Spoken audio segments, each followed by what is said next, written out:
Money in marriage. Sometimes it does this. Other times it does this. Money's the number one source of conflict. Doesn't matter how much you have, a little or a lot. It's amazing that money hits us in a place in our marriage that no other subject does.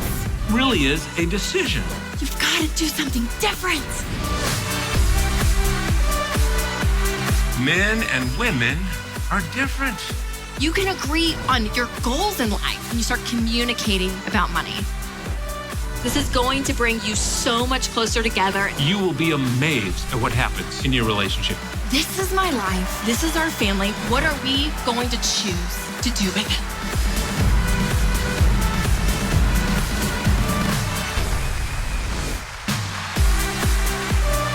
Please welcome to the stage national best-selling author, Rachel Cruz.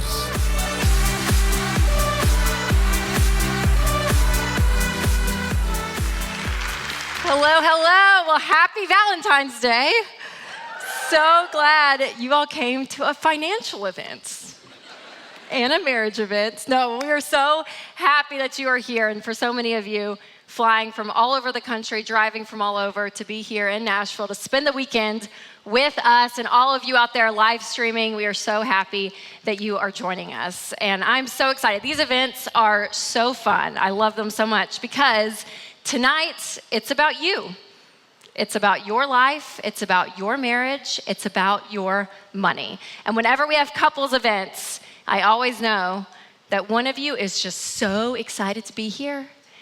You heard these tickets are going on sale and you thought, we are gonna be in Nashville. We are going. You waited to midnight when the tickets went up and you went online and you were just planning and you couldn't wait. So how many of you, who's that in the room? You just were so excited to come here. Yes. And then the other spouse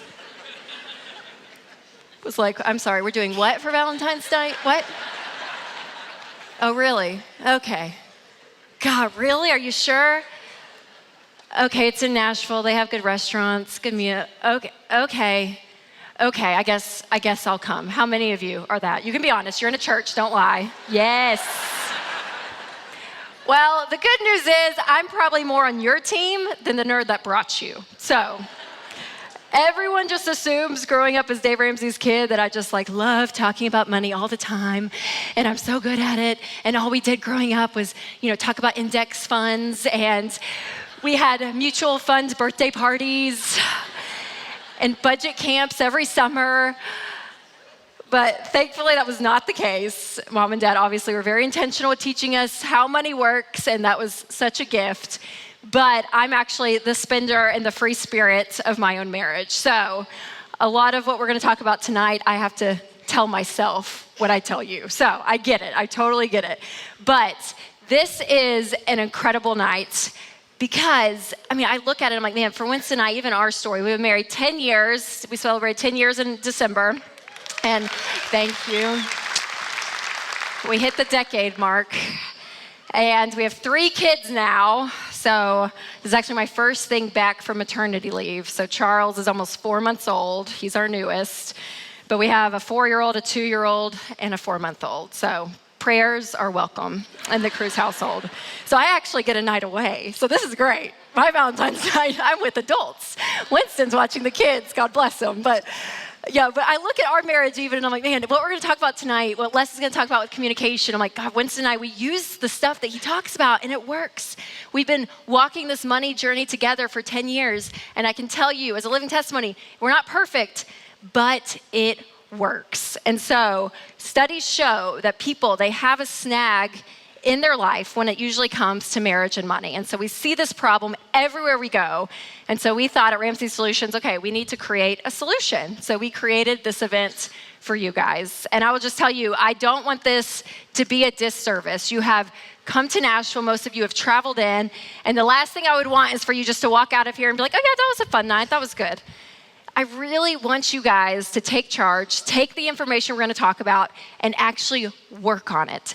do the stuff, have the hard conversations, start implementing some of these principles, because tonight we're gonna give you the information to not only better your marriage, not only better your money, but also to better your life, but it's up to you.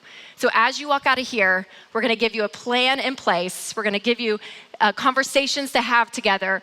But again, it's up to you to create a better marriage, a better financial situation, and a better life for the two of you. So we are so pumped. And so to kick off the evening is my good friend, Dr. Les Parrott.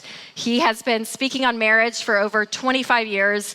He is hysterical, he's brilliant, all the things, written dozens of books. And so you guys get a gift tonight from hearing from him. So help me welcome to the stage my friend, Dr. Les Parrott. Hey, everybody. How you doing? How many of you have ever had a communication meltdown while talking about money with the person you're seated next to?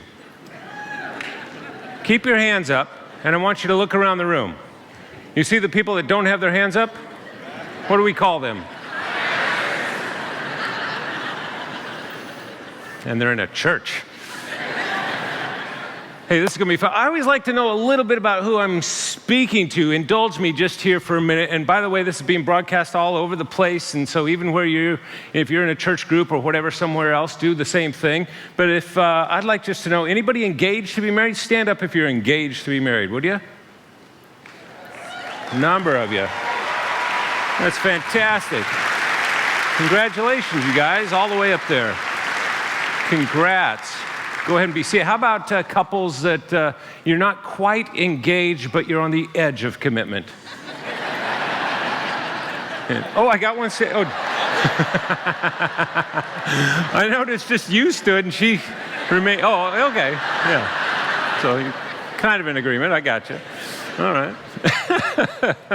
Any singles at this Valentine event? Just hoping to have a date sometime in the next year. Just. How about like newlyweds? You've been married less than a year. Stand up if you've been married less than a year. Right down here, all over the place. Look at that. Fantastic. Congratulations, you guys. And how about people who've been married for like more than a year?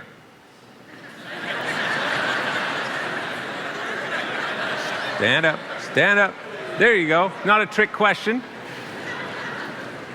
Were you actually deciding, have we been married more than a year? Or? So if you've been married more than 5 years, keep standing. And more than 10, 15, some of you are looking at each other like, how long have we been married? They're talking about it over here. 15 years or more, keep standing. 20 years, 25. By the way, I'm talking about being married to the same person consecutively. 30 years of marriage or more, keep standing. You're looking at me like,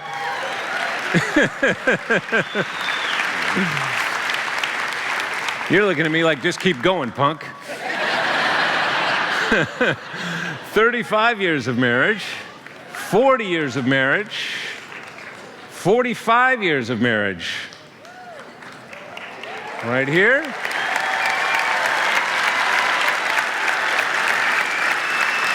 Anybody else? Are we down to just this couple? Am I missing somebody? I can't see. Oh, okay, there we go. So 45, what was I on, 45? Let's go 47 years of marriage, keep standing. Oh, we lost you guys. 47, and over here, let's go to 48. We lost them. Are you guys the last ones? Don't sit down, you're winning. You're gonna win a car. Stand up. She's sitting down and you're standing up. He wants the car. How long you guys been married? 49 years. Fantastic. Awesome. I wish I did have a car for you. You'd think Dave Ramsey could budget that into this thing. Man, that's awesome. I should have at least a book or something that would... Oh, I know. I have a book. It's called, it'll change everything for the two of you as well. It's called Saving Your Marriage Before It Starts. So just see me after.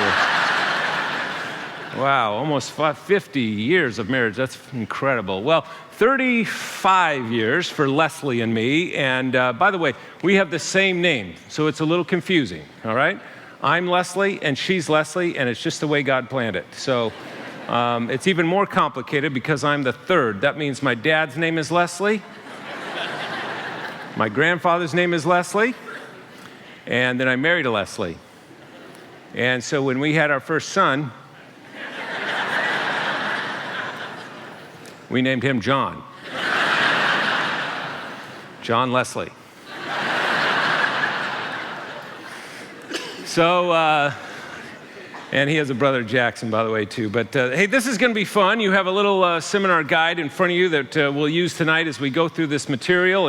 And I'm going to talk to you about something that I call love talk. Love talk. And this is kind of my way of saying I'm going to help you crack the code for your personal talk style. Everybody in here is hardwired uniquely for a conversation. And until you really understand that about yourself and how you're designed for a conversation and how your spouse is designed for a conversation, until you get that, you really can't have truly meaningful money talks. And Rachel's going to come out in the second half and give us some incredible practical information on that. But first, I want to talk to you a little bit about this thing called love talk. And so we got to start with love. It's Valentine's. We got to get into that. And so I want you to think with me right now. And by the way, since it is Valentine's, you're all here with your sweetheart. Just let's make sure everybody's on just has the right attitude as we talk about money and marriage. Just turn to your sweetheart and just say these words: "You really need this."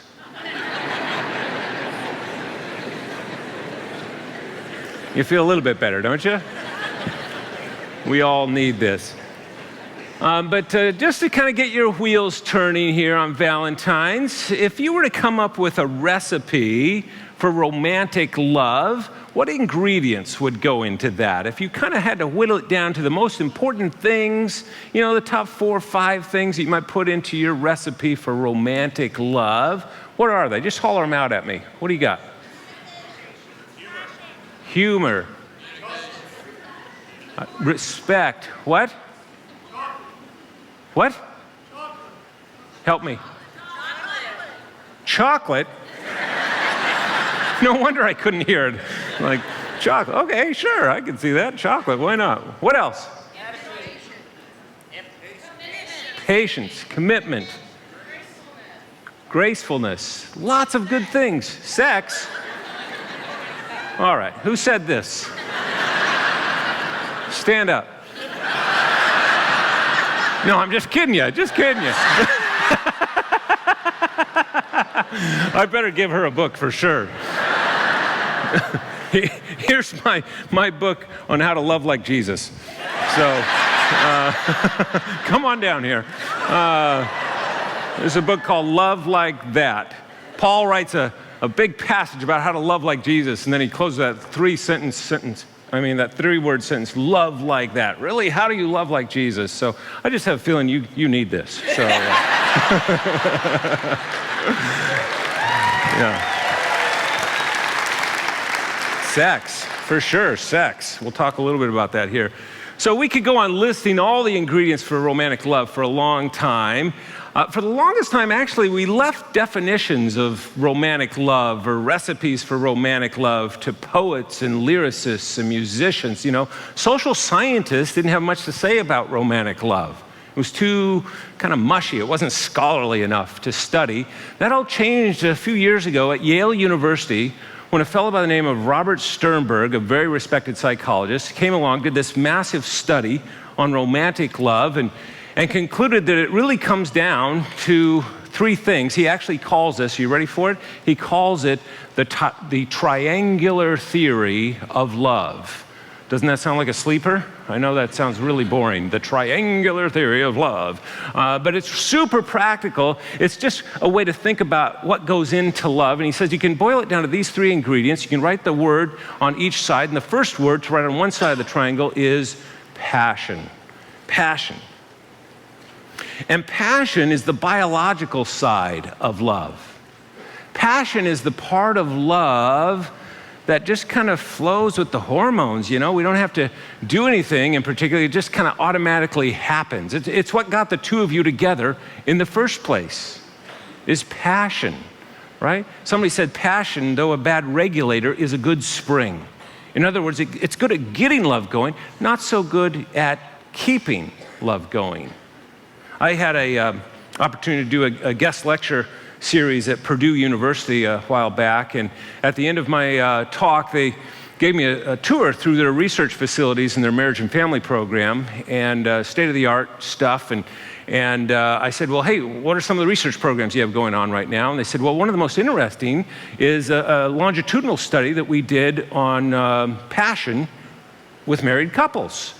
And I said, well, what surprised you? Because that's always the most interesting thing in research. What do you kind of discover that we didn't expect? And they said, well, we knew there would be a gender difference. We just didn't know how specific it would be.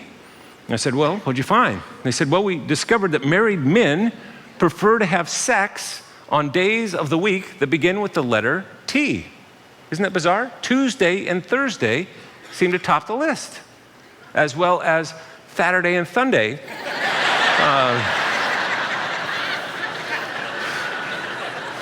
Today, tomorrow, Thanksgiving, just the T days. She's taking notes on this over there. I can see that, by the way. Passion. But let me ask you, if you're a married couple, do you have passion at a 10 out of 10 every day of the week, every week out of the year, all your married life long? No. I got a no right over here. There's a lot of feeling behind it. Yeah, we don't have passion at a 10 out of 10 all the time. We were never designed to have passion at that level all the time. We wouldn't get anything done if we had passion at that level all the time in our marriages, right? And yet I can't tell you how many times I've had somebody come into my counseling office and say, hey, doc, I've lost that love and feeling. When what they mean is, I just don't have passion at a 10 out of 10. Well, you're not supposed to. It's just a third of what love is. On the other side of this triangle, we write another word, and that word is intimacy. Intimacy. And if passion is biological, intimacy is emotional. Intimacy is that part of love that comes about because you feel like this person understands you and you understand them like nobody else on the planet. You get me and I get you. Intimacy. It's when we understand that it's like we're reading off the same sheet of music. Intimacy. And we have that because of our narrative, the story that we're writing together. This is our love story, nobody else's love story. It's our love story. And things happen that only the two of us can really understand because nobody else has lived it like we have lived it, right? Every couple in here has unique things in their love story. Some are difficult, some are challenging. Leslie and I told you about that first baby, John, that we had, and we'd been married for a number of years before he came along. We were so excited, and finally, when he arrived, he came into the world 3 months ahead of schedule. That means he was a preemie, not just a preemie, but he was a micro preemie. He weighed 1 pound when he was born. Have you ever seen a baby that weighs 1 pound? When I tell my university students that we had a baby that weighed 1 pound, the guys look at each other and go, is that good? I don't know, 1 pound. Way to go, doctor, pound. If you don't know, that's small. In fact, at the suggestion of a neonatal nurse, I took off my wedding band right there and I slipped it over this is when he was nearly a month old, slipped it over his entire hand, clear up to his elbow, clear up to his shoulder to give you some perspective. They said if he ever survives, you're going to want a mile marker on that. And by the way, that little baby proved a lot of doctors wrong. He's a junior in college today,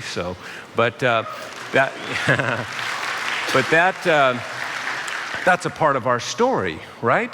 And when you go through something like that, and he's in the hospital with multiple surgeries and came home and there's 911 calls and there's oxygen tanks, he's hooked up, all kinds of stuff that our house is quarantined, we couldn't have guests over. And when he kind of finally got to a place where he was, could be around other people and just more relaxed and not tethered to machines and all that, I'm telling you, the most exciting Saturday night in our life was just to get into our family room, put a little blanket down and put him on there, and we just sit there and look at him. Oh, look at him. He's kind of, did you hear that little noise? Isn't that sweet? Isn't that wonderful? And he kind of moved there a little bit less. Did you see that? And we found out our friends didn't find that nearly as enthralling as we did, right? Couldn't care less, right? They hadn't gone what we'd gone through. And you have parts of your story, and that's part of intimacy. It brings you together because you know the experience, even like your sense of humor. You ever been into a social setting, or maybe a party or something, and somebody says something and you just crack up, dying laughing, and then you look around and nobody else is laughing except your spouse, you know? And you just think, thank goodness I have somebody else. We're gonna be talking about this for the next 20 years, right? That's intimacy. But let me ask you again, if you're married, do you have intimacy at a 10 out of 10 every day of the week, every week out of the year, all your married life long? Not if you're like most couples. Because some days it feels like, do you even know me? I mean, Leslie and I, we got a lot in common. Similar heritage, values, dreams. We got a lot, and same name. I mean, we got a lot in common. And sometimes I think, does she even know me? How could you have said that? Why would you do that, right? Do you even know who you're married to here, right? It's just like, it just isn't always 10 out of 10. And once again, Sternberg says, hey, it's just a third of what love is. Just one side of the triangle. On the base of this triangle, you can write another word, and that word is commitment. Commitment. Now, if passion is biological and intimacy is emotional, commitment is willful. So you can kind of think of these as the hot, warm, and cold ingredients of love: passion, intimacy, and commitment.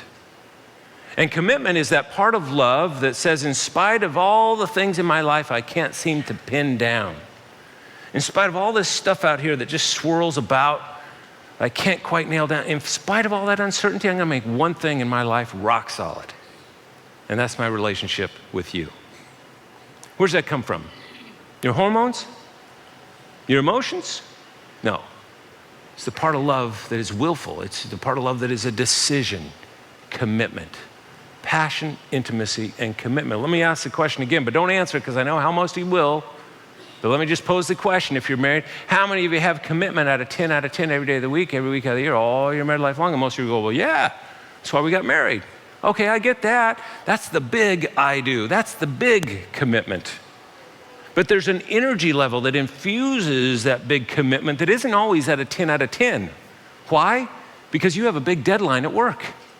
Oh, because you're struggling with this illness. Oh, because you have this kid that's out of control. Oh, because this other thing's happening over here. Oh, because the game's on. I mean, it could be anything, right?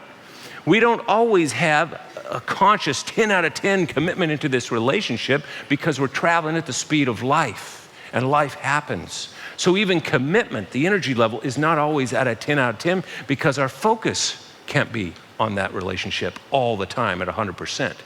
Just doesn't work. So the bottom line of all this research was not just to identify these three ingredients. What are they? Number one is passion. Number two is, and number three is?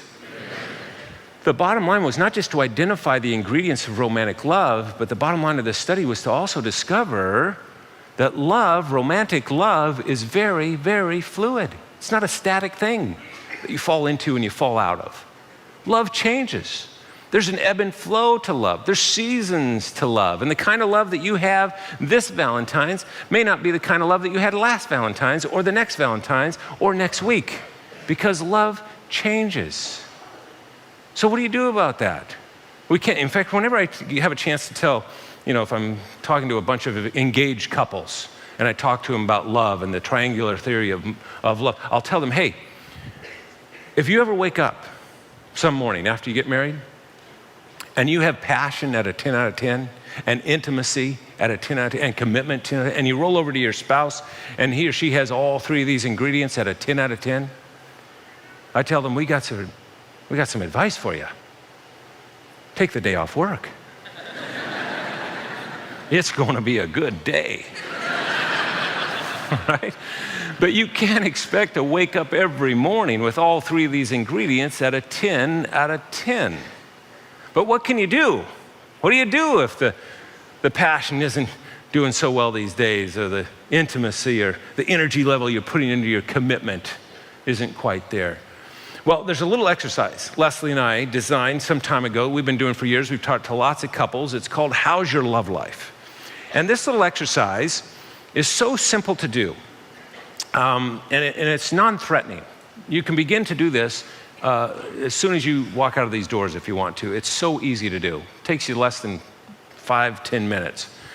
And it might be like a Saturday morning or something. Leslie and I are, getting something to eat, and we're waiting for our food to be delivered. And one of us will just say, hey, how's your love life? We both know what that means. We got a little piece of sketch paper, and we draw this little diagram. Passion, intimacy, and commitment with a scale of 1 to 10 over there on that y-axis. And then we just simply reflect on where am I at right now. Not where are we at, but where am I at right now. Okay? So we're not diagnosing the relationship, just taking a self-inventory. So I'm thinking to myself, passion for me, it's pretty good. A little room for improvement. I'm going to give that a solid 9. Okay? Intimacy, I feel very connected to Leslie. I feel understood. I feel like we're in tune, in sync. I'm going to give that a good solid 9 also. A little room for improvement, but doing pretty good. Commitment, never been more focused, never been I got it dialed in right now with Leslie. I'm giving that a solid 10. All right? So I've done that on my side of the table, on my little paper napkin. Leslie's doing the exact same thing on her side of the table, and she's saying to herself, passion for me, it's pretty good. A little room for improvement, I'll give that a solid 2. And intimacy a 2, and I'm still committed to him, not sure why. Sadly, you think I'm joking. This actually happened a while back, and actually long ago when our kids were little, I remember doing this exercise, and it was like this. And we slid them across the table. And by the way, you each do this on your side of the table, and then you just simply slide them across the table, look at it, and then what happens? Yeah, she cries and I storm off. No, what happens? What happened? We start to talk about it. In fact, this is the world's greatest shortcut to a meaningful conversation about your relationship. I promise you this. Taught it to tens of thousands, maybe hundreds of thousands of couples, and I can tell you, so many couples will come back to us and just say, hey, this was such a convenient way to kind of get to stuff that really matters in our relationship in a non-threatening way. So you simply share your list, you go back and forth, and as you talk about it, sometimes really practical things happen. I remember when our kids were little and we did this, and Leslie, her passion level was pretty low. It was like that, and I'm going like, hey, what's going on? She said, well, I'm just exhausted. I mean, we just had this little baby, and now that he's kind of moving around and stuff, it's causing even more anxiety. And I said, what do you mean? She said, well, he's escaping out of his crib at night. Has anybody had a baby like that? Escapes out of their crib? And so she said he's walking around, and I'm afraid he'll fall down the stairs, and I can't, the last thing on my list of things I want to do is enjoy passion right now because I'm so anxious about that. And because I'm a helper, I said, well, let me see what I can do to help. And with your passion level, there might be a benefit for me in this. And so after that breakfast, we went down to like a Babies R Us or whatever, and it's the same place where George gets his pants, by the way, the guy that was out here earlier. And I'm sorry, George and I have a thing. He'll have the last word because he'll be out here before. But at any rate, we went to the Babies R Us store, and I said to the manager, I said, hey, we got a little one that's crawling out of his crib. I said, anything you have that can kind of solve that problem? He said, absolutely. Took me over. Do you know that they made these like little tents that you put over your crib? It's like a little mesh tent, and you zip them in at night. It's like baby prison. It's incredible, right? But so sometimes practical things happen, but generally it's just a time to be understood. I'll tell you, just give it a shot. Do it once a week. Hey, how's your love life? And rank on this, because you're not evaluating each other. It's just talking about my inventory. Here's why my energy level for our commitment is low right now, because I'm just so bogged down with this project. It's so stressful at work, right? Or whatever it is. It'll give you both more empathy. By the way, long before Sternberg ever did his study at Stanford or at Yale, somebody else discovered it, named the Apostle Paul. This happens all the time in my life. I always think, oh man, psychology's uncovered this new thing, and then I discover it in God's Word. And sure enough, here it is. In 1 Corinthians chapter 6, there is more to sex than mere skin on skin. Sex is as much spiritual mystery as physical fact. We must not pursue the kind of sex or passion that avoids commitment and intimacy, leaving us more lonely than ever. So there it is, passion, intimacy, and commitment. So there's a little primer, Love 101 on this Valentine's. Now, I want to shift gears and talk a little bit about communication. Once we talk about communication, then we're going to talk about putting these together in this thing I call Love Talk, and we're going to crack the code of your personal talk style. But let's talk about talking for a little bit. Whenever I think about communication, I always think you got to start with the fundamentals, with the basics. And whenever I think of the basics, I think of this guy. Who's that? Vince Lombardi, world famous football coach. He was known for the fundamentals, the basics of the game.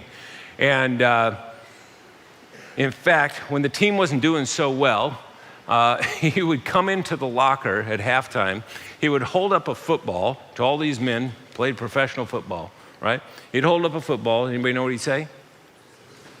Men, this is a football. Let's start there, all right? It was his way of saying, let's get back to what we know, what we need to do out there, and that is play the fundamentals of this game. And so let's not take anything for granted. By the way, Vince Lombardi Jr. is a neighbor of ours out in Seattle. He's an attorney. I had lunch with him some time ago, and I said, hey, I tell that story about your dad holding up a football. I said, is that true, or is that more apocryphal? He said, absolutely true. He did it numerous times. He said, even as a kid, I remember being in the locker room when Dad would do that. And he said, one time Dad held the football up, men, this is a football. He said, one of the linebackers in the back row said, slow down, coach, slow down. So we're going to slow way down and talk about the fundamentals for communication. I'm going to give you 2 skills for successful communication with each other. And here's the first one. Skill number 1 is to clarify content. Clarify content. This is so important. And you want to say, well, no, duh, we do this. We just need to understand, so we got to clarify content. Okay, I get it, but it's amazing how we kind of take that for granted.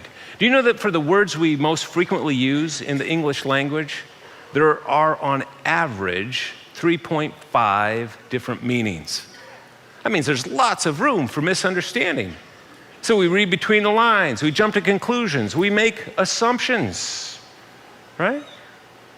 Leslie came into my office not too long ago, and we were headed out to something, and we were going to give some remarks together, and I was at my desk in my study, and I'm shuffling through stuff and trying to figure it out and packaging up my laptop, and she came in, and I'm kind of distracted, and she said, hey, how do I look? And she spun around in her dress, and I looked up from my stuff, and I said, fine with me, and I went back to my stuff, right? I got my stuff all packaged up and ready to go, and I'm standing there ready to get to our car, and she's not there. Les, where are you? I'm still getting dressed. What do you mean? I thought you were already dressed. And she came out, she had a completely new outfit on. I said, what are you doing? We're almost late. I said, what's going on? She said, I could tell you didn't like what I was wearing. I said it was fine with me. She said, yeah, what I heard is fine with me. If you want to go out in public looking like that, you can do that, you know. That didn't even enter my mind. I liked what she was wearing. I was just fine with me, right? We make all kinds of assumptions. We jump to conclude. In fact, let me illustrate this a little bit. I'm going to put something on the screen behind me. I want you to read it out loud in unison. We'll do it on the count of 3, all right? Here's the phrase, 1, 2, 3, love. All right, how many said love is now here? Raise your hands. All right. And how many said love is nowhere? Raise your hands. There's the optimists and pessimists on Valentine's Day in the year 2020. All right. I guarantee you there's a couple of freaks in here that said, love, I snow here. So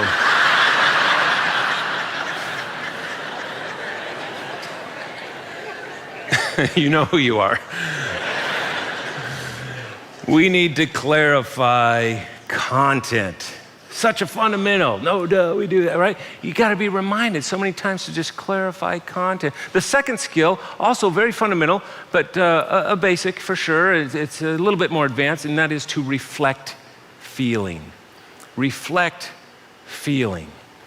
Now, you got to understand, every conversation between a husband and wife, and virtually anybody else, but certainly a husband and wife, there's a river of emotions that flows between us. And as a skilled communicator, what you want to get adept at is almost like you're panning for gold. You want to sift through all the verbiage in the conversation and lift out the little golden nugget of an emotion that you're hearing and hand it back to them and go, hey, is this how you feel? Yeah. Yeah, you're the first person all day that really gets it.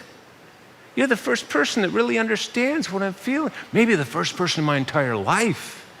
That's the power of reflecting feelings. It's such a rarity. When was the last time you intentionally did that for each other?